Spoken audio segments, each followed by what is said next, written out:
L'économie sociale, c'est une chose dont on reparle aujourd'hui. C'est assez curieux parce que on a toujours l'impression que des gens veulent réinventer l'eau chaude. Mais l'économie sociale, elle a un fondement, elle a une trace dans l'histoire, en fait. Bon, nous sommes en Franche-Comté, en plus, pays qui a donné au monde plusieurs penseurs sociaux, Proudhon, Fourier, Considérant.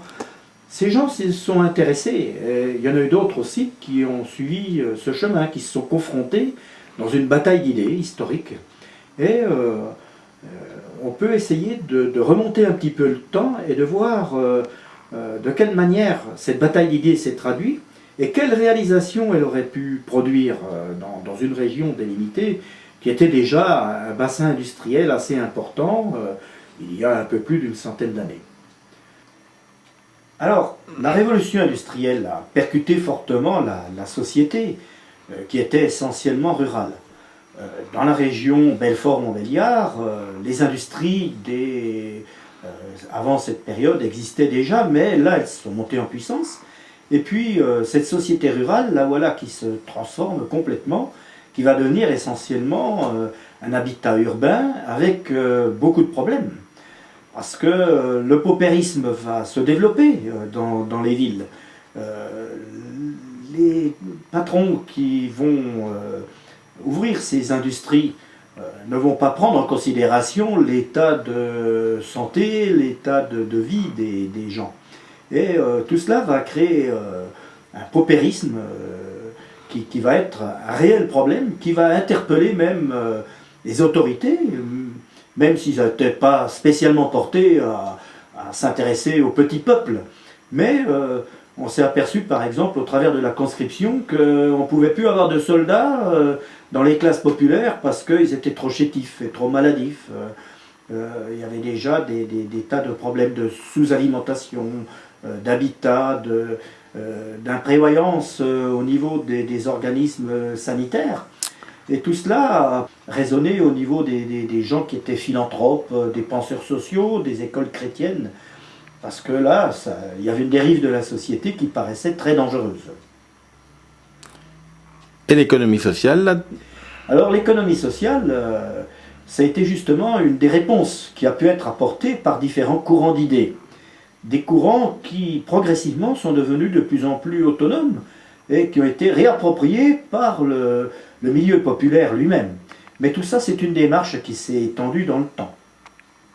Alors, nous avons déjà puisé dedans les francs-comtois, les penseurs sociaux, qui pensaient que l'association des producteurs pouvait être une solution pour apporter des réponses à cette mauvaise organisation de la société qui apparaissait à l'ère industrielle, où c'était d'une brutalité sans commune mesure. Il y a eu plein de gens qui ont étudié, il y a eu beaucoup de littérateurs qui ont écrit là-dessus. Bon, on peut évoquer de Dickens, Zola, mais aussi Flora Tristan, Upton Sinclair, Jack London, qui sont descendus dans les abîmes dans la société industrielle la plus avancée de l'époque, celle de l'Angleterre.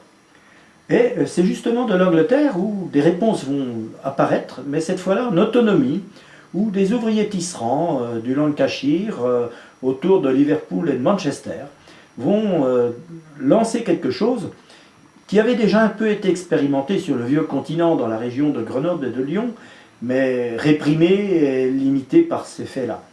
Et les ouvriers tisserands de Rochdale vont inventer quelque chose dans l'économie sociale.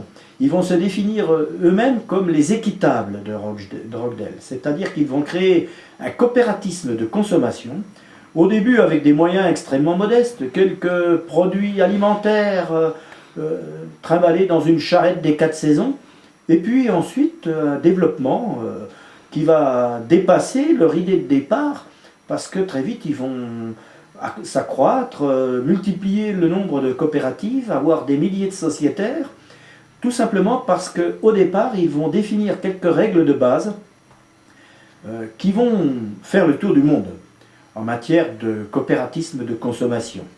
Par exemple, le principe « un homme, une voix ». Chacun des sociétaires à égalité, quel que soit le nombre d'actions qu'il avait entrepris de prendre en compte, ça lui suffisait à pouvoir donner une voix.